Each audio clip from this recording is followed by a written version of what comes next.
Hello everyone, welcome to Aakash online classes. मैं हूं Aakash Singh.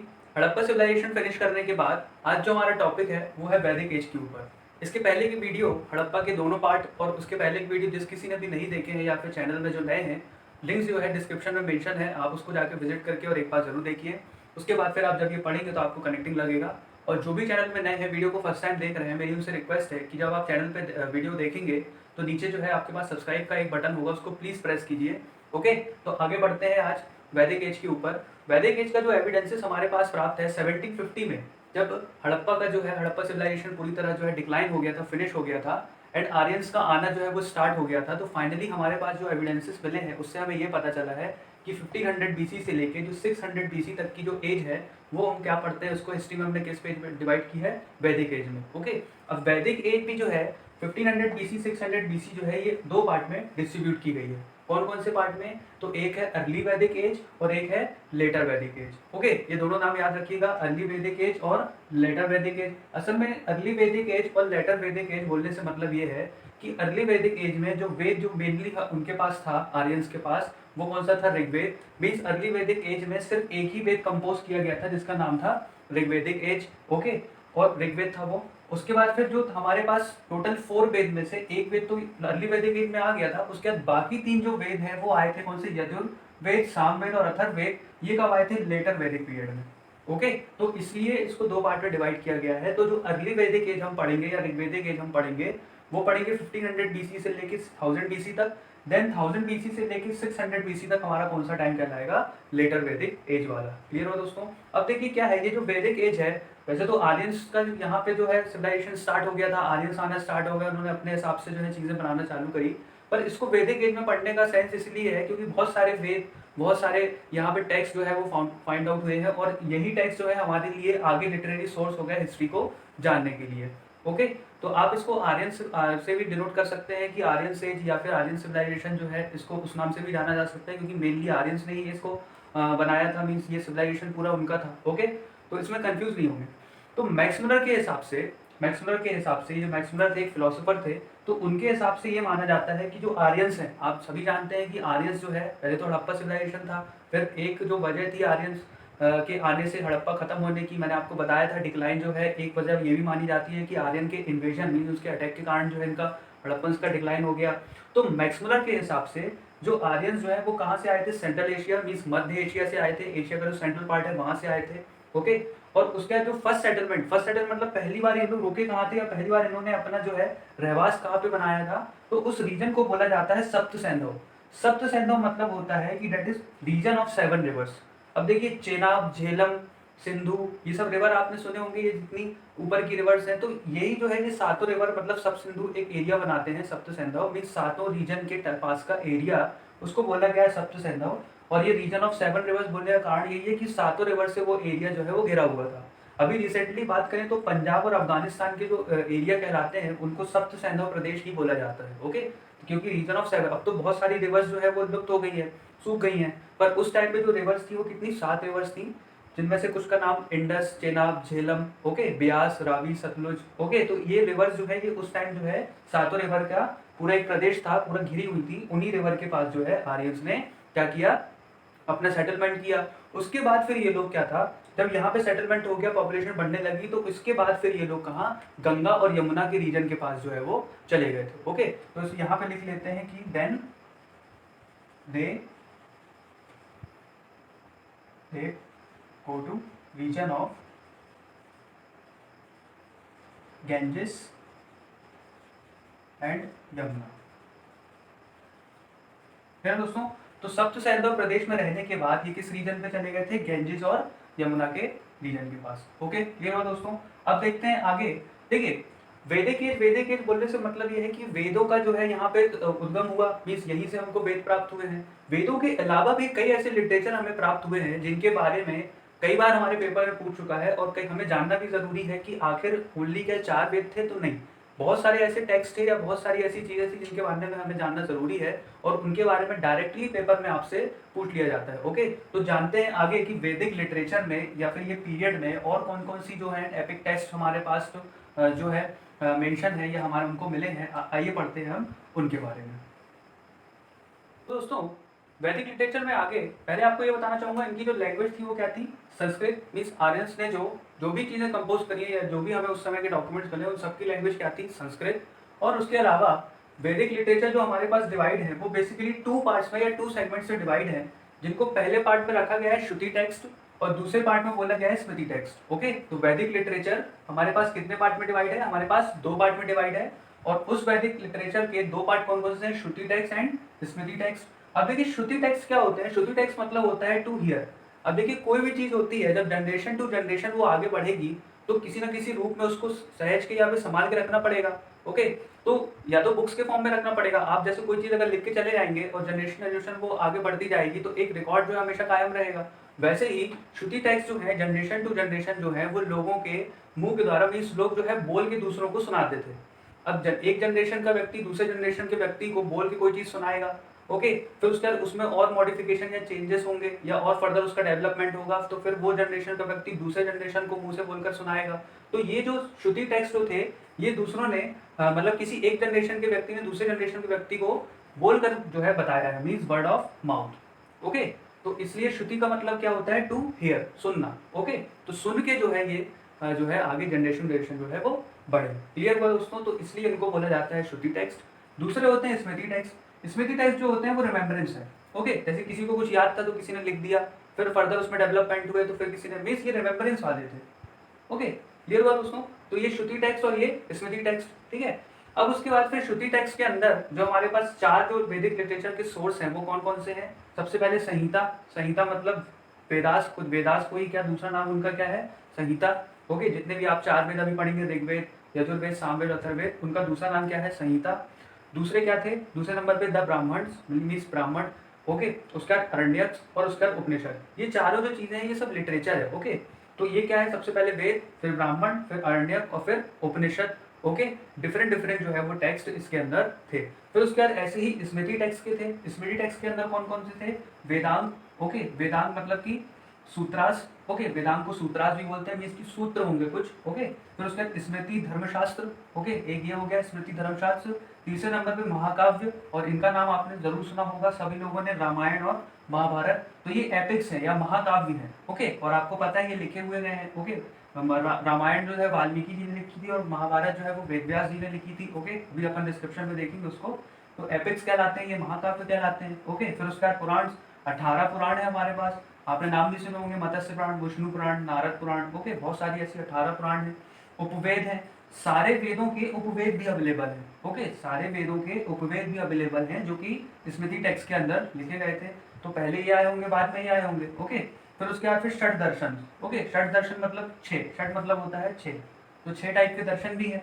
Okay, तो षट दर्शन, तो ये हुआ आपके पास श्रुति टेक्स्ट और स्मृति टेक्स्ट। ठीक है, अब देख लेते हैं इनके अंदर मतलब कि वेद कितने हैं, क्या उनकी प्रॉपर्टी है, वो प्रॉपर्टी मतलब कि क्या उनको कैसे डिस्ट्रीब्यूट किया गया है, उनके अंदर सब्जेक्ट्स क्या क्या है। ओके, और किन चीज़ों से मिलकर बने हैं, तो देख लेते हैं इन सब के बारे में थोड़ा डिटेल में। ओके, क्योंकि ये पेपर में डायरेक्ट आपसे पूछ लिया जाता है, बताइए ये जो ब्राह्मण है ये किसका ब्राह्मण है, किस वेद का ब्राह्मण है, या फिर ये जो उपवेद है ये किस वेद का उपवेद है। ओके, रामायण जो है किसने लिखी थी, और रामायण में जो है वो उसको और किस नाम से जानते हैं। तो ऐसे कई क्वेश्चन जो है ये डिफरेंट डिफरेंट पेपर्स में आपके पास कई बार जो है आ चुके हैं। तो आइए देख लेते हैं उनको डिटेल में। तो सबसे पहले हम देखेंगे वेदों के बारे में।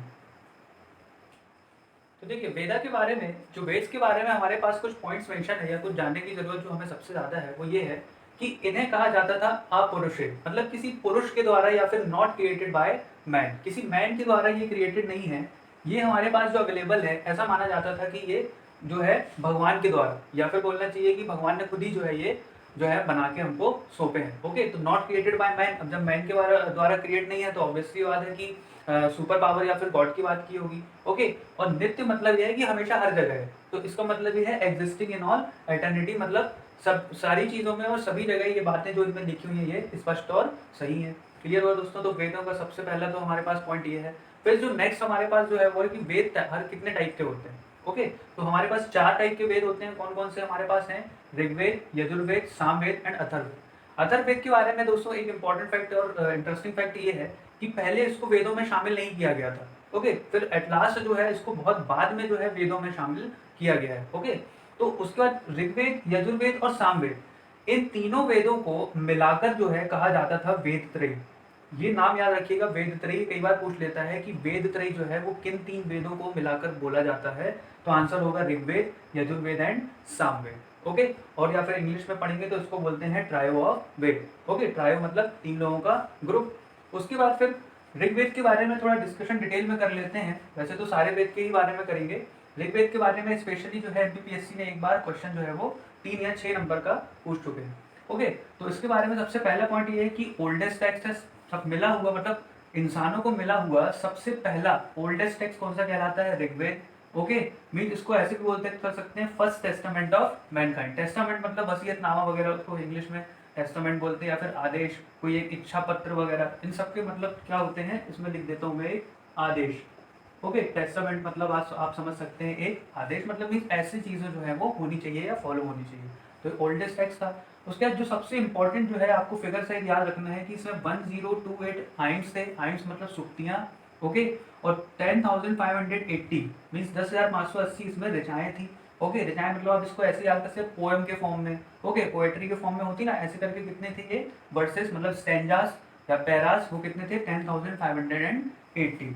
उसके बाद फिर कुछ 10 मंडल्स थे। 10 मंडल्स मतलब कि चैप्टर वाइज डिस्ट्रीब्यूट था। आप कोई भी बुक पढ़ते हैं तो उसमें चैप्टर होते हैं ना, तो इसमें कितने चैप्टर थे? 10 चैप्टर, या फिर उनको बोला जाता है 10 मंडल। ओके, जिसमें से जो सेकंड से लेके 7th तक 2 to 7 उनको क्या बोला जाता था? गोत्र या वंश मंडल। ओके, जिनको कुल ग्रंथ की किताब भी कहा जा सकता है, जिनमें कुल के बारे में जो है इन्फॉर्मेशन या गोत्र के बारे में इन्फॉर्मेशन मिलती है। वो कितने कौन कौन से थे? Second, third, fourth, fifth, six and 7 means 6 थे। क्लियर? और एक इंटरेस्टिंग फैक्ट इनमें ये है ऋग्वेद में जानने के लिए, जो फर्स्ट और 10th मंडल है, पहला और 10वां, ये जो है सेकंड से लेके 7 तक जो है, मतलब सेकंड से लेके 9 तक जो है वो तो आ गए थे पहले ही। फिर फर्स्ट से लेके first and 10th means first and 10th दो मंडल्स जो है वो बाद में लेटर ऐड किए गए, मीन्स बाद में ऐड किए गए। ओके, तो ये थोड़ा इंटरेस्टिंग फैक्ट है। ओके, याद रखिएगा।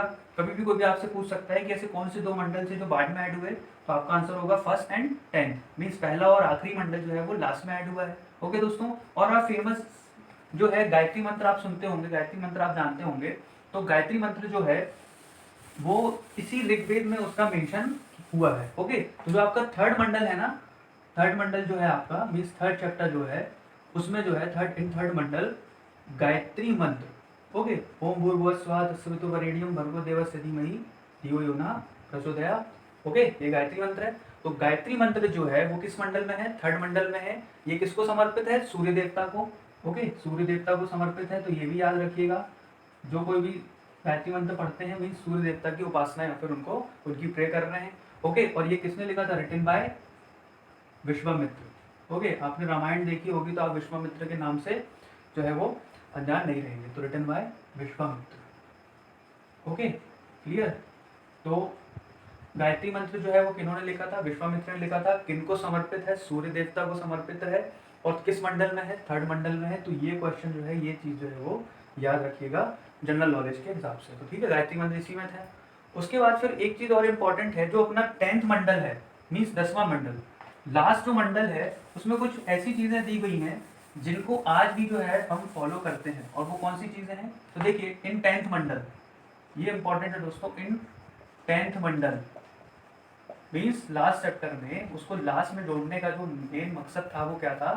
पुरुष सूक्त बताने थे। मीन्स आदमी को अपनी पूरी लाइफ जो है वो कैसे डिस्ट्रीब्यूट करना चाहिए और कैसे जीना चाहिए, क्या क्या पॉइंट ऑफ टाइम पे जो है लाइफ जो बटी होनी चाहिए, उसको बोला जाता है पुरुष सूक्त। ओके, मतलब मीन्स एक आदमी को कैसे अपना जीवन जो है वो हिस्सों में जीना चाहिए, उसके बारे में इसके बारे में बताया था। ओके, ये हो गया पुरुष सूक्त।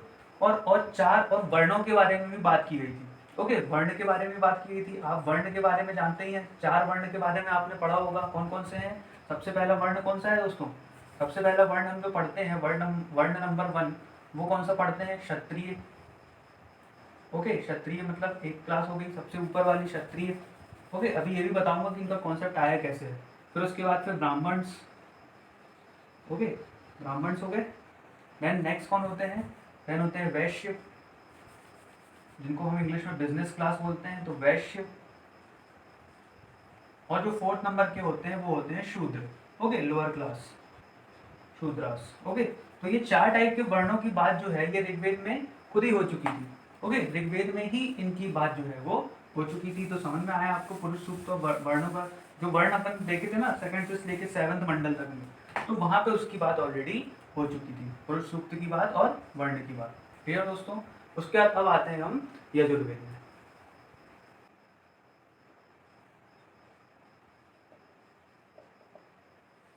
ऋग्वेद में एक बात और दोस्तों, जो ये ऋग्वेद गाते थे या गाकर सुनाते थे, आपको पता है कि जनरेशन जनरेशन जो है ये सुनाकर ही जो है आगे बढ़े हैं।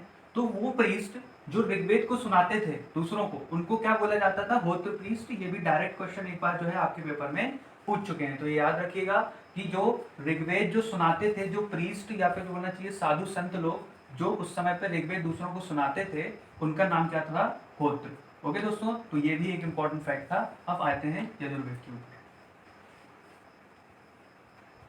यजुर्वेद में दोस्तों इसको बोला जाता था बुक ऑफ सैक्रिफाइशियल प्रेयर्स। मीन जितने भी जो बलि चढ़ाने वाली जो मंत्र तंत्र होते थे और जो बोलना चाहिए यज्ञ वगैरह जो रहते थे, वो किन में रहते थे? यजुर्वेद में जो पाए गए।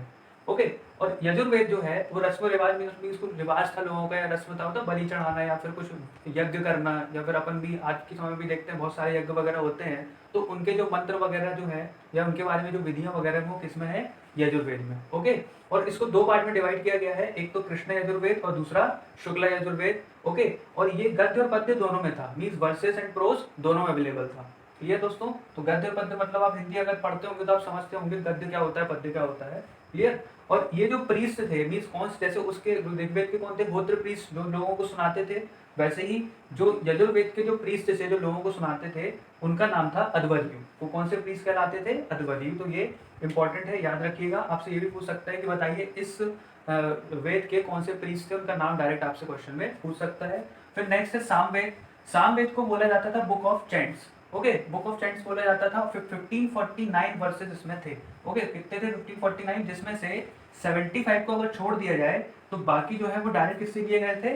ऋग्वेद से। ओके, और ये जो प्रीस्ट हैं मीन्स इसके जो प्रीस्ट से जो लोगों को सुनाते थे उनको क्या बोलते थे दोस्तों? उद्गात्री। ओके, तो याद रखिएगा ये थर्ड नेम आ गया है क्या?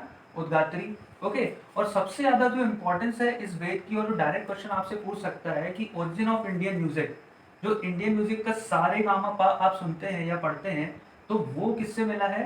सामवेद में ही मेंशन है। तो इंडियन म्यूजिक का जो ओरिजिन है या इंपॉर्टेंट क्यों है ये? क्योंकि सारे गामा पा कहाँ से मिला है? सामवेद से ही मिला हुआ है। ओके, उसके बाद अथर्ववेद। अब देखिए अथर्ववेद दोस्तों क्या है? अथर्ववेद जो है बहुत टाइम तक तो इसको वेदों में शामिल किया गया ही नहीं था। ओके, और इसको बोला क्या जाता था? मैजिकल फॉर्मूला वाली बुक। मीन जितने भी आप तंत्र मंत्र लिखा है ना, चार्म्स एंड स्पेल्स, इसका मतलब क्या होता है? तंत्र मंत्र, जादू टोना, किसी को वश में करना, काला जादू वगैरह, ये सब किसमें मेंशन है? अथर्ववेद में। ओके दोस्तों, तो ये रही आपके पास वेदों की सारी इंफॉर्मेशन। क्लियर हुआ दोस्तों?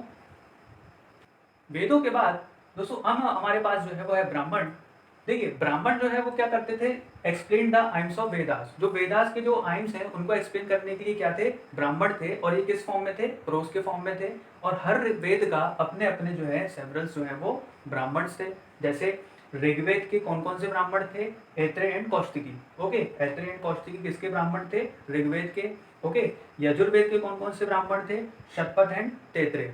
ओके दोस्तों, ब्राह्मण जो इसलिए इंपॉर्टेंट है क्योंकि डायरेक्ट पेपर में क्वेश्चन आ जाता है कि बताइए इस वेद का कौन सा ब्राह्मण है। ओके, क्लियर दोस्तों? तो ये याद करना बहुत जरूरी है।